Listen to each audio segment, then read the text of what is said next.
అన్నా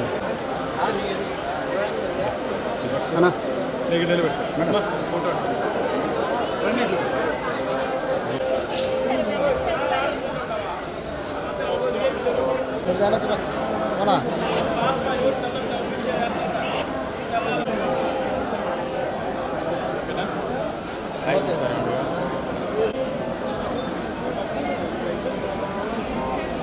మైకులు